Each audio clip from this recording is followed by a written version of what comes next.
Hi, Pastor Mark here, continuing day 18, reading through the Bible, day 18. So today we are going through Exodus chapter 7, verse 14, and we're going through chapter 12, verse 30. So, of course,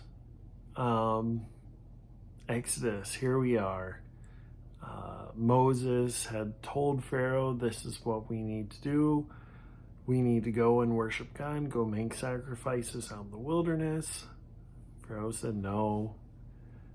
There were different signs that were made, making a snake, many other things. And yeah, Pharaoh said no. So here we go. We get into finally the big ones, the plagues. So rather than necessarily list each and every one of them, we all read them.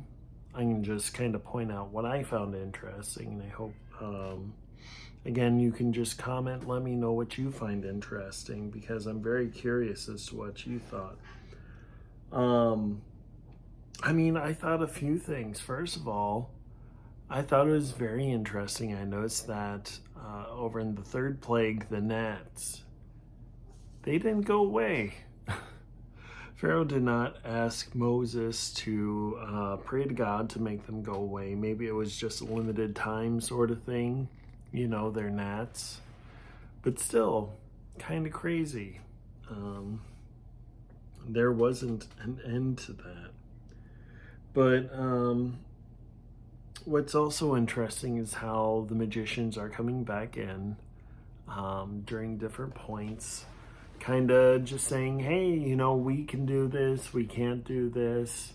That was kind of Pharaoh's protection. If the magicians could do it, then there is no real divinity here. But it didn't take that long. It was the third plague where the magicians were like, yeah, no, we can't do it. And then what I find is so interesting are these compromises that Pharaoh takes, right?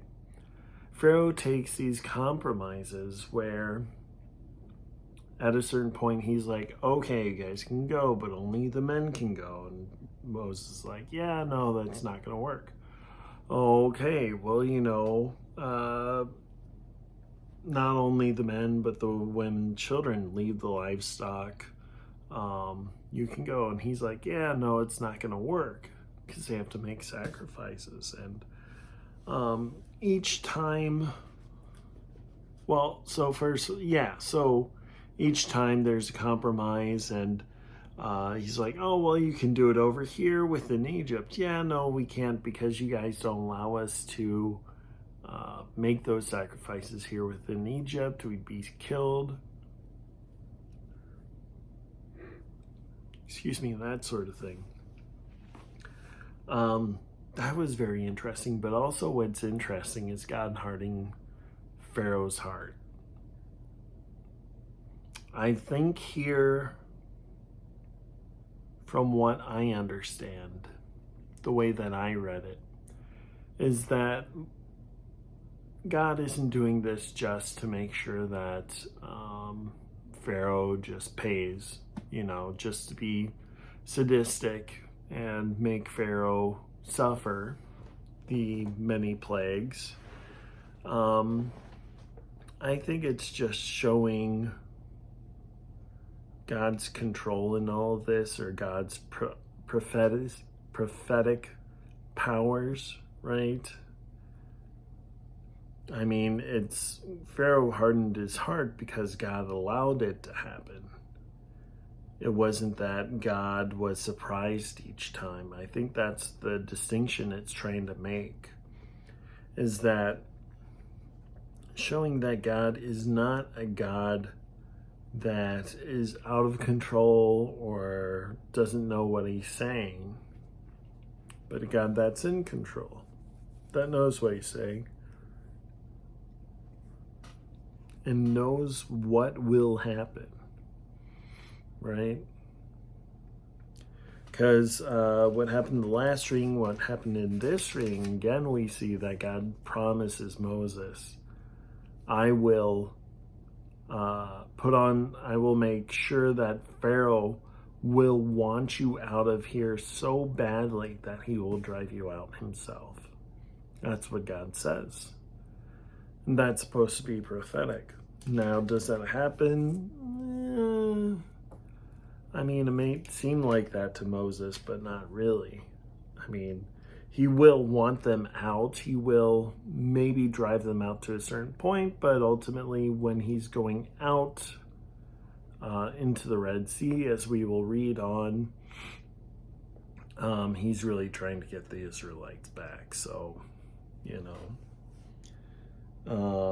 but yeah, it's very interesting. Then we get over to the 10th plague of just death of the firstborn males. And we get into Passover, which is very interesting because, it's kind of interesting that they have to actually sacrifice the lamb, have to eat the lamb, but ultimately have to sacrifice it so their firstborns won't be killed. Like, God is God. How come God cannot distinguish between Israelite children and Egyptian children? If God knows each and every one of us. It's an interesting question, and I don't think there's really an answer for it. I think mostly it's just plot, part of the storytelling, which is just, of course, human-made, and thereby, just can be wrong. I think that if God were telling the story, it'd be a lot more sensible and make a lot of sense when we hear it. But yeah, these are kind of the things that came up in my head. What necessarily came up in your head? What did I forget to point out that you might have seen, that you might have been interested in? Definitely comment below. Definitely like and subscribe.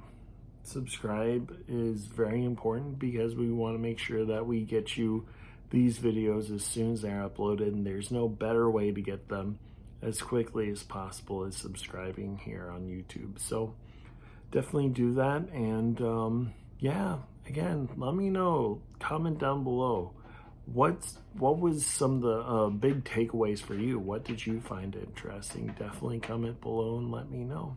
Well, why don't we go ahead and close with a word of prayer.